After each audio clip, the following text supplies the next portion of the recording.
Hello everyone and welcome in today's Health and Safety and Environment webinar. In today's topic, we will be discussing about utilizing the ISO 14001 standard to achieve regulatory and other requirements that are related to other standards. With me is PECB trainer Jacob Alexander McLean, the principal consultant of Kaizen Training and Management, who are PECB partners in Jamaica as well. Today, Jacob has an extensive experience in the 14001 in health and safety, so he will use his experience to discuss and give you more insights about ISO 14001 implementation. Among others, we will be also covering how to maximize the value of ISO 14001 in managing environmental responsibilities and how to use this standard as a key driver in fulfilling regulatory compliance and needs. As usual, please write your questions in the right-hand control panel in the question box, or you may raise your hand, so use the option to raise your hand, and we will unmute your microphone at the end of the session when we will do the question and answer session. If you have any other questions, please feel free to write at my email, marketing@pecb.com. I hope you enjoy this session and see you at the end of the session. Please, Jacob, you may continue. Good morning, everyone. Good evening, good afternoon, wherever you may be in the world. Today's session, as you heard, is on maximizing the value of ISO 14001 in managing regulatory and other requirements. The overview, we'll be looking at maximizing the value of ISO 14001 in managing environmental responsibilities, utilizing the standard as a key driver in fulfilling regulatory requirements, enhancing stakeholder confidence in fulfilling market value, reputation through the use of this standard and through the implementation of a 14001 certified EMS. Let's talk about global environmental consciousness. There are many global issues related to the environment. The current global media landscape has enhanced worldwide environmental consciousness. Twitter, Facebook, LinkedIn, you name them, people are aware of environmental issues. There are widespread understanding across the globe about various issues: global warming, El Nino and La Nina effects, extinction of species, melting of the polar ice cap, rising sea levels and the implications, especially for island nations and low-lying areas of developed economies, UN Global Compact on Environment. Multiple environmental agendas exist. Organizations face multiple environmental agendas, including conformity to national and regional laws, meeting obligations under international conventions and treaties, industry requirements, community and non-governmental organizations requirements. While not a panacea, the ISO 14001 standard provides a solid foundation for achieving and maintaining compliance to requirements. It is a key driver that assists organizations in meeting obligations. The traditional approach of addressing compliance has been superseded by the new emphasis on risk and opportunities in the new version of the ISO 14001 standard. The aim of an environmental management system, according to ISO 14001 2015, in the introduction section 0.2, is that it provides top management with information to build success over the long term and creates options for contributing to sustainable development. It does this through protecting the environment by preventing or mitigating environmental impacts, mitigating the potential adverse effects of environmental conditions on the organization, and notably assisting the organization in the fulfillment of compliance obligations. And that term, compliance obligations, is the one that the new standard uses. In the scope section, the standard speaks to outcomes of environmental management. What's the output? Enhancement of environmental performance. So this is what the standard is designed to deliver. Fulfillment of compliance obligations and achievement of environmental objectives. Organizations, companies around the globe who seek to be certified, who seek to develop environmental management system, they desire to have these outcomes. This standard provides an excellent way of achieving those outcomes. The standard utilizes the PDCA schema: plan, do, check, act. Feeding into the scope of the environmental management system are internal and external issues. The organization needs to be aware of these and to take them into account.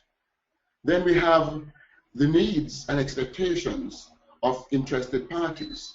And these, in large measure, represent the context of the organization. The scope of the environmental management system then has to surround those four critical areas. Planning. Planning is strategically looking at what it is we want to achieve in our organization. What are our aspects? What are our impacts? And how can we manage these in order to ensure that we are conforming with the standards, meeting requirements?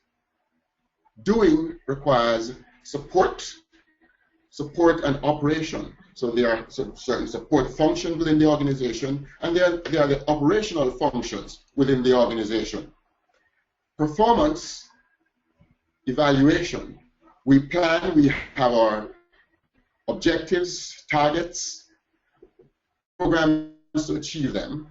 Then we evaluate how are we doing against these objectives and targets. That's performance evaluation.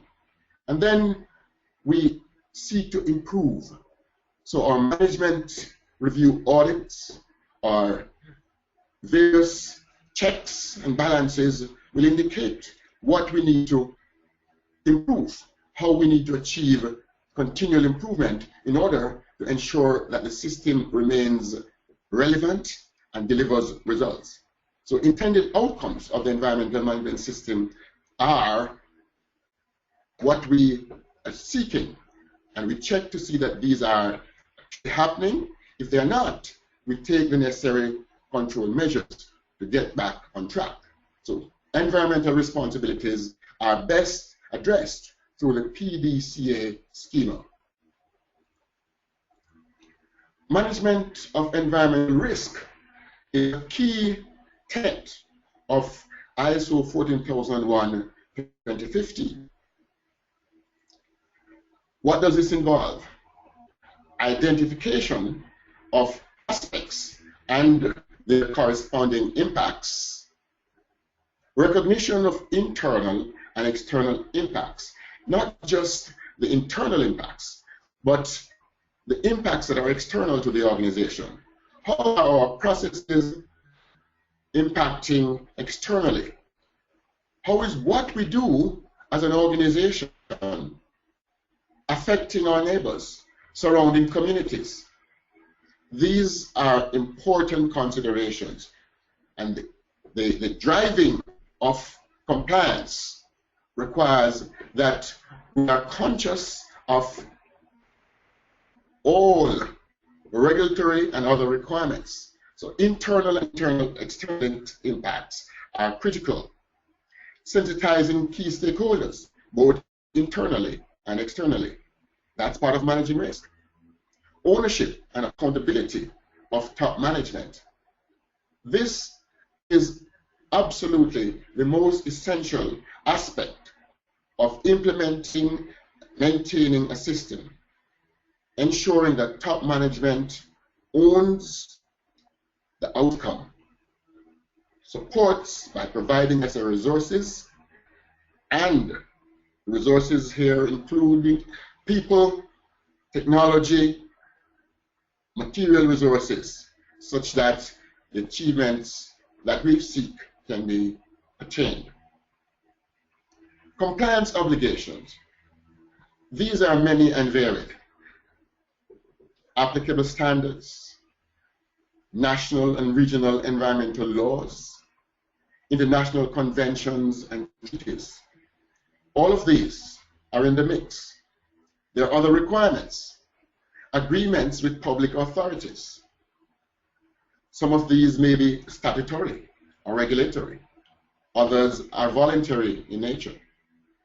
Industry stipulations. So whether it is oil and gas, some other industry, the brewing industry, whatever it is, there are stipulations that industries have, and organizations typically subscribe to these. There are customer requirements. Customers are a key driver in implementing systems.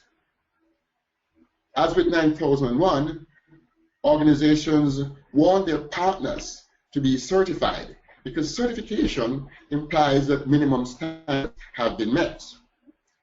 Other requirements include codes and practices, voluntary environmental labeling, or other commitments related to the products.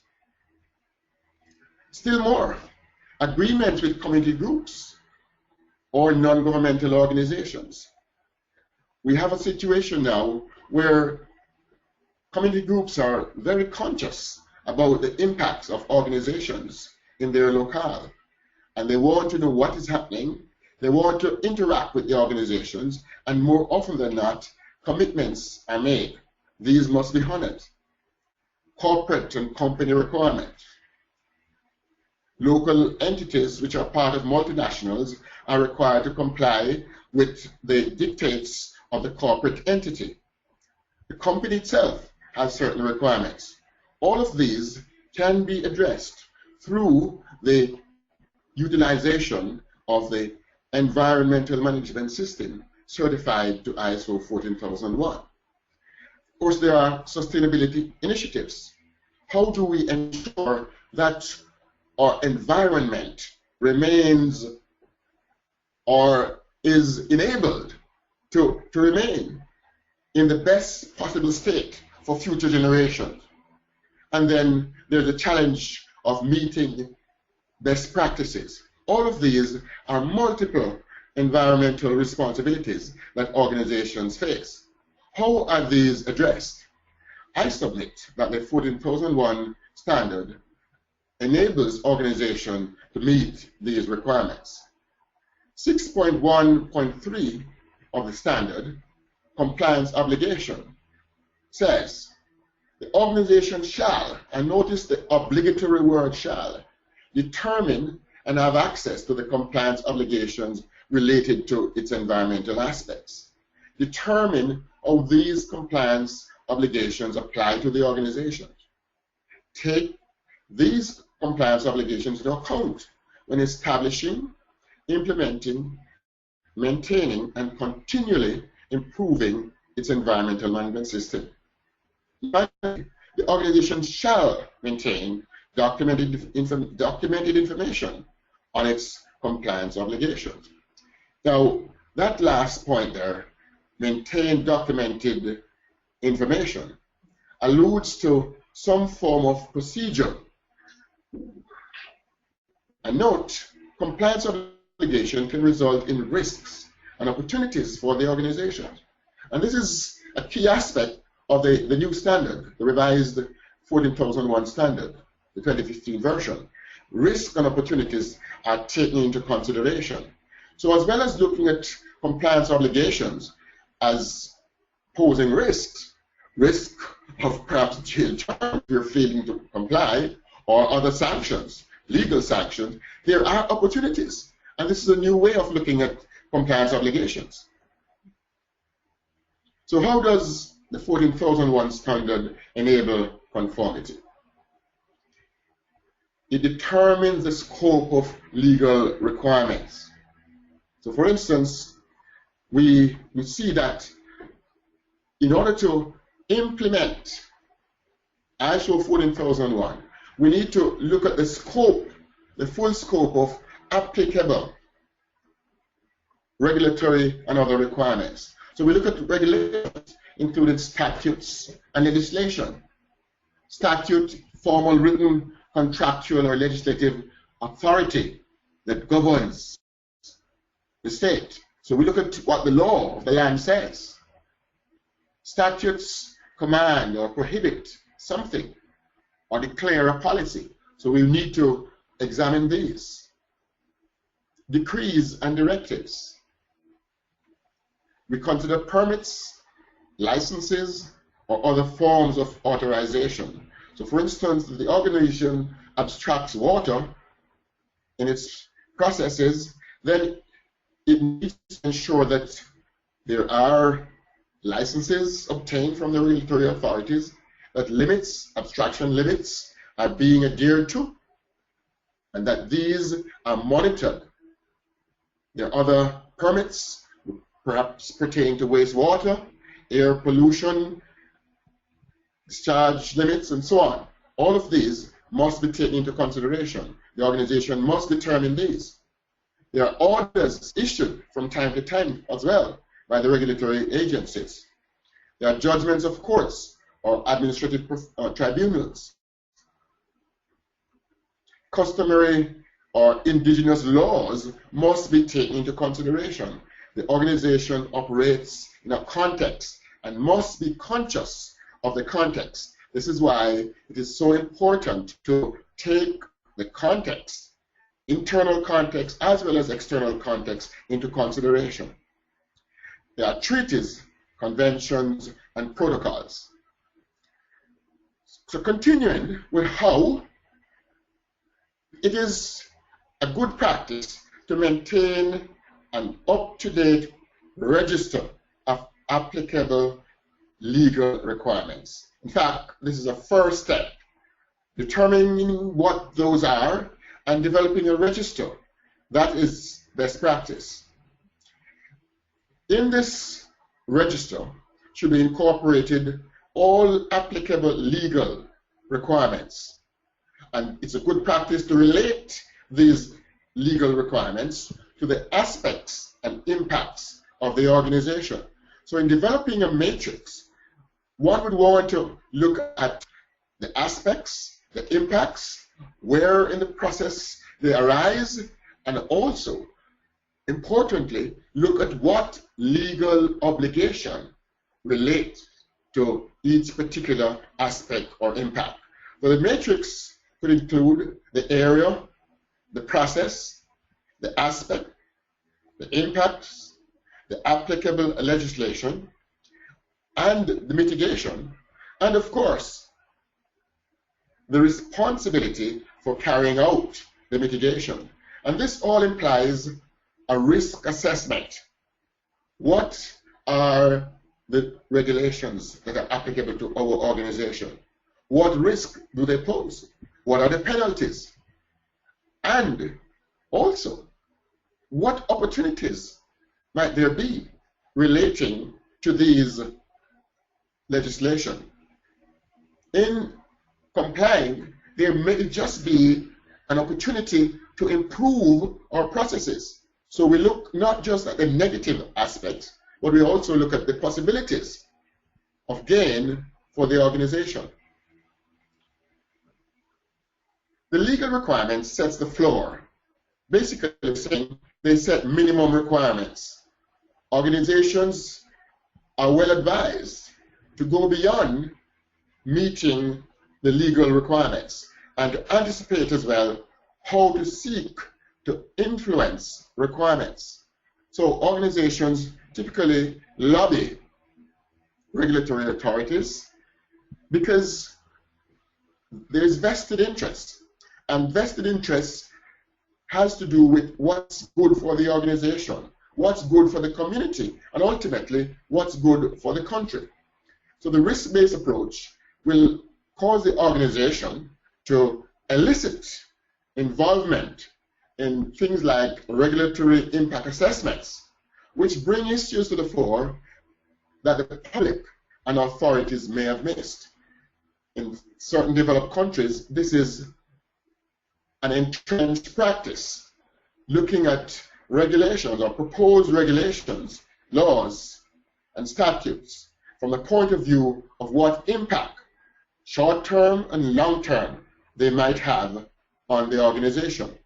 Again, utilizing the standard will require us to take a look at the risks, and in taking a look at the risk, we should consider getting involved, letting our voices be heard in determining what legislations are eventually passed to which we will have to comply.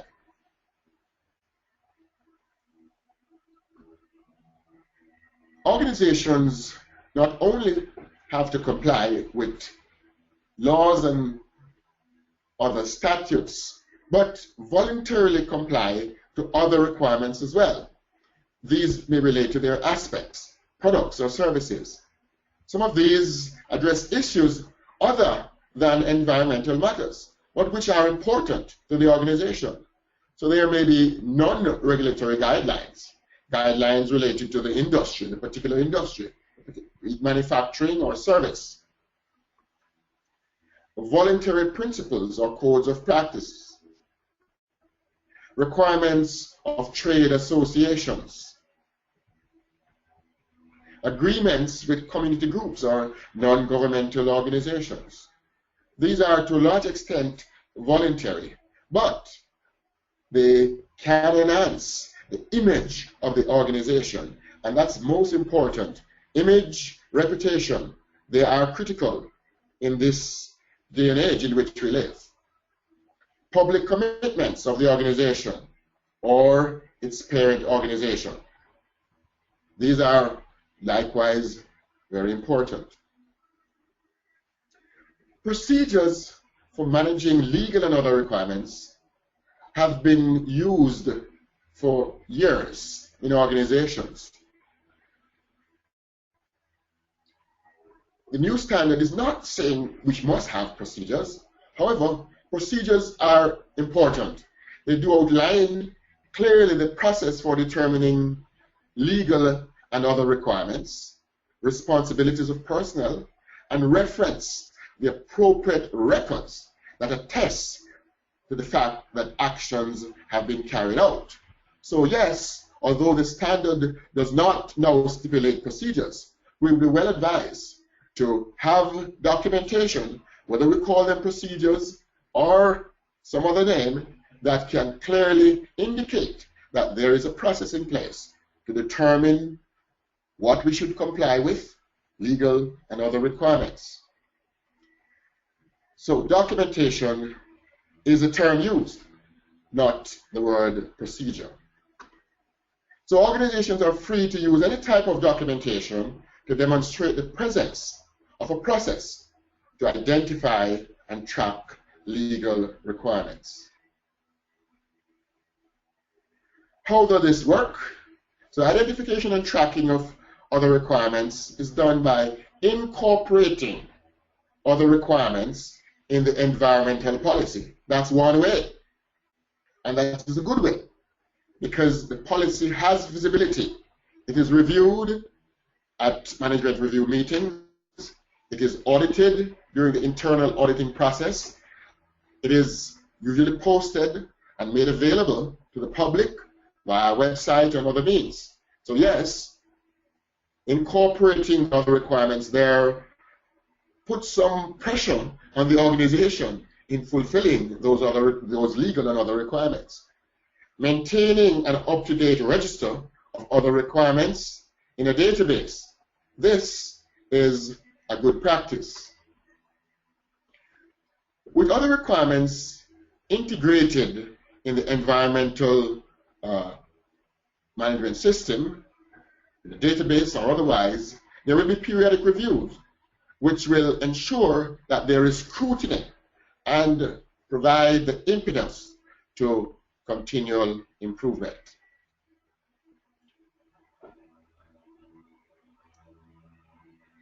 The risk-based focus of the standard allows the organization to identify risks and opportunities that may arise, not just around legal requirements, but other requirements as well. Let's look at the benefits of a well-implemented ISO 14001 environmental management system. The standard facilitates a strategic approach to environmental performance. What this really means, that it looks not just at short-term issues, but issues that might arise 10, 15, 20 years. It takes the approach of the life cycle of the entity, the organization. So that's a strategic approach facilitated by the standard. According to the International Organization for Standardization, users of the standard have reported that the 14001 standard is able to facilitate or enable the following: demonstrate compliance with current and future statutory and regulatory requirements. Current, yes, those that are enforced. It is anticipatory in that our system, the system that we should set up, would enable us to see what's coming. Typically, organizations might do this through their legal department, or perhaps the environmental manager, the department that looks after the compliance issues, would be scanning government websites, other means, trade associations, industrial associations, to find out what is coming. So the anticipatory aspect of it is very, very important, because it is risk-based. It is asking the question, what if? What is coming? What is coming at us? How are we going to be able to manage? There is also the fact that implementing an environmental management system certified to 14001, and particularly focusing on legal and other requirements, ensuring compliance. This will reduce scrutiny by the regulatory authorities. That has been my experience. The fact that we are certified, our organization is certified, means that we have met minimum standard. It means that we are audited, we were initially audited, certified, and then there is the periodic audits which ensure that we continue to maintain the system. All of this gives confidence to regulatory authorities. So there's less scrutiny.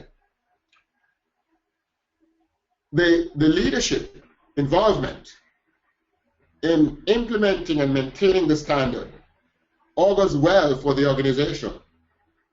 Implementing the standard ensures the engagement and involvement of all employees. Again, this is a key factor. It increases and improves morale. It gets everybody involved in ensuring that the organization complies with legal requirements and conforms with the requirements of the standard. The company's reputation and image is improved. This opens the door to new markets and enhances performance in existing markets. The confidence of stakeholders is improved because with the widespread knowledge of ISO, customers, suppliers, the market understand the implication of being certified. So the organization's reputation will be enhanced through implementing and maintaining the system. Strategic business aims, which incorporate environmental issues, will also be achieved because the standard incorporates the entire organization. And the aim of the ISO in both 9001 and 14001 is to ensure that environmental management is not a sideshow. Quality management is not a sideshow, but it is fully a part of what the organization does. The entire strategic management of the business incorporates safety, health, environment, quality. This is the aim. So implementing the standard, aiming at certification, maintaining certification will ensure strategic management. It provides a competitive and financial advantage to improve efficiencies and cost reduction. Is the fact that ensuring compliance with regulatory requirements around air quality will impel the organization to ensure that its boilers are operating efficiently. That is good for the organization from two perspectives: cost efficiency as well as compliance with requirements. Ultimately, the organization's image will be enhanced, and the bottom line as well. Another benefit is that implementing a certified system encourages better environmental performance of suppliers by integrating them into the organization's business system. Organizations which implement the standard want their suppliers to take steps to ensure that what they're supplying is in conformity with minimum requirements. And therefore, what we find is that the standard is a key way to ensure that we bring our suppliers into the loop. They must meet minimum standards. So we have a list of suppliers who are certified. We have a list of suppliers who meet our requirements. I recall well when I worked for the bauxite industry and we implemented the ISO 9001 standard. It was not because we really wanted to do it, but our customer had become certified, and they had become certified because their market required it. And so they said to us, you had better become certified, otherwise we're going to be looking elsewhere. Of course, we took the hint and we went for certification. In the process, our bottom line improved, our processes improved, and a whole host of benefits accrued to the organization. So overall, there are tremendous benefits in implementing the standard, in ensuring that we use the particular element that we're focusing on, legal and other requirements, to drive compliance and ensure that the organization meets and exceeds. I've mentioned some sources here: the ISO 14001-2004 standard, outgoing standard, the guidance document, ISO 14004-2004, and of course, ISO 14001-2015. And there's reference to a document on the ISO website. So these are some sources that you can refer to. And I thank you very much for participating in this webinar. There are my details there, my contact details. If you have questions, I'm ready to field those questions now, or you can email me if you wish. Thank you. Okay, great. Then thank you very much for presenting this highly informative webinar, and I hope the attendees enjoyed it as well. Now we will take some questions, and you will be able to answer, I believe. So first, the first question is, what are the environmental objectives and how they affect the 14001 certification? Environmental objectives are those objectives that are objectives related to the environmental aspects of the organizations. So, for instance, objectives around air quality. The organization has boilers and utilizes fuel in producing energy. Naturally, there would be emissions. One objective would be to maintain or to have emissions within government requirements. So government would stipulate what the emission standards are.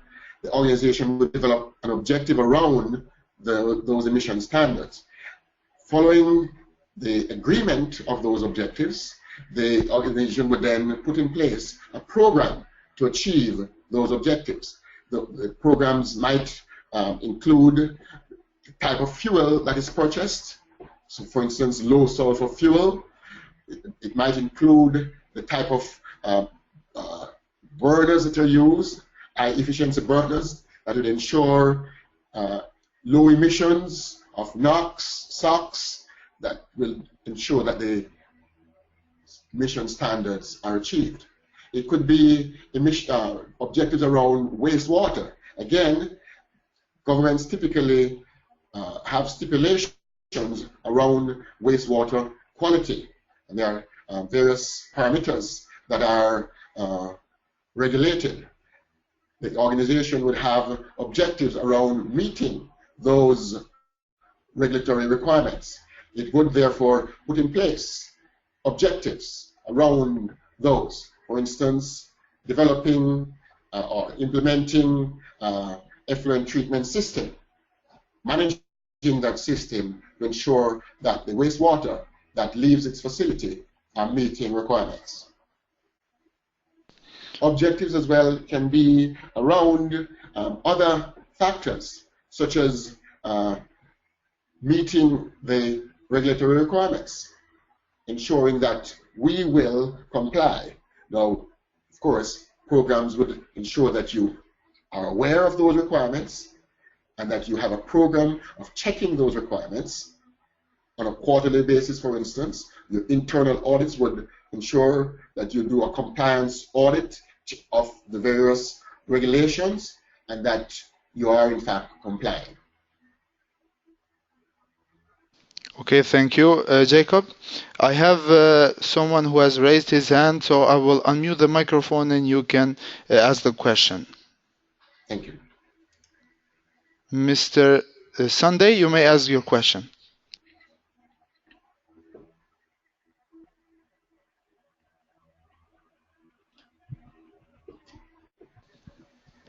Hello, Mr. Sunday. You may ask your question if you want.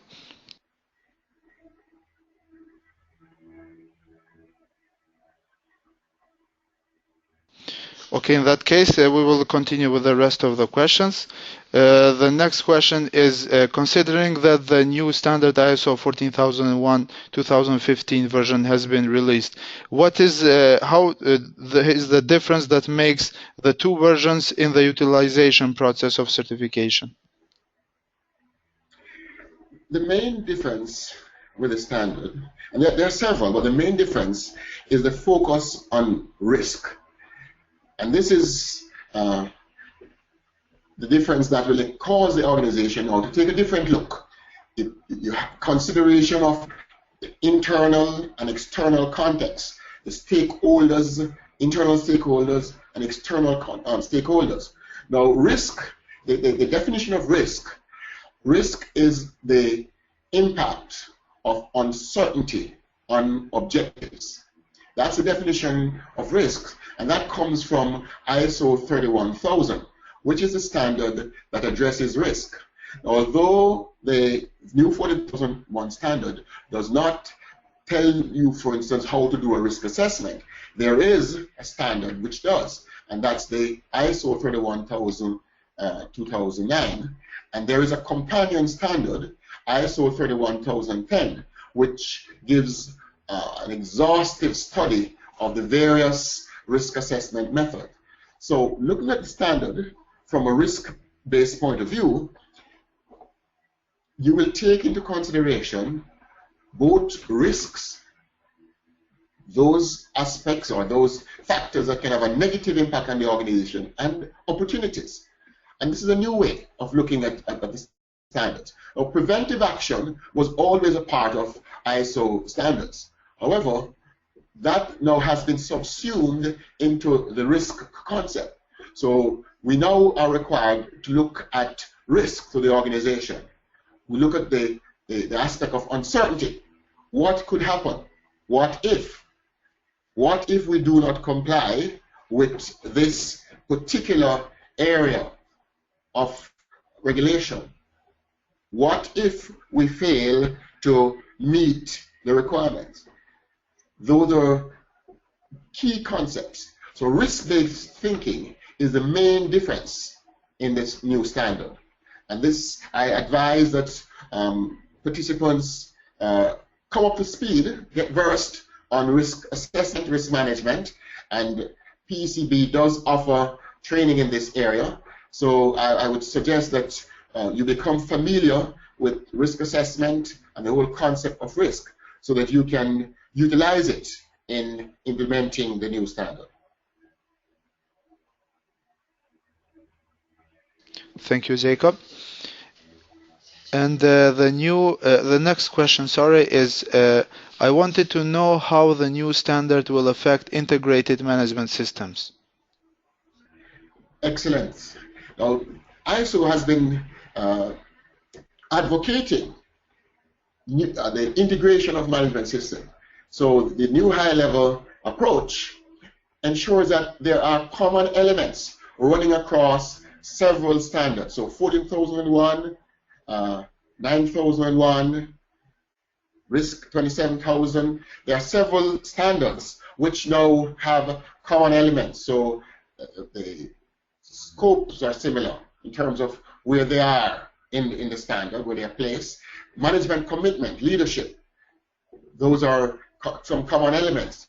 So integrated management system, in fact, it's made easier because there's a common thread throughout the standards now. The integrated approach involves looking at risk. So risk related to health and safety, risk related to environment, risk related to quality. And so it is in fact becoming easier to have and develop an integrated management system. I think this is a trend of the future. This is what the ISO organization is advocating through this new high-level structure. And I suggest that you have a look at the new high-level structure because, in fact, it is very useful and it does facilitate the integrated approach. So in summary then, the new standard is very conducive to the integrated approach. Okay, thank you, Jacob. Because of the limited time that we have, we will have to conclude it today. If you have any other questions, please feel free to ask them and write us at marketing@pecb.com. Not to forget to mention, please attend on the next week webinar, since we organize weekly webinars in a regular basis. So in the next week at the same day, at the same time, we will organize another webinar with a topic on comparisons and implementation of OSAS 18001 and ISO 45001. If you want further information about ISO 14001, I would highly encourage you to take the PECB training, which Jacob is certified to teach. And so if you have any questions, write directly to Jacob. Thank you once again, Jacob, for this great presentation, and I want to thank all the attendees for joining us, and I hope to see you next week. Bye-bye.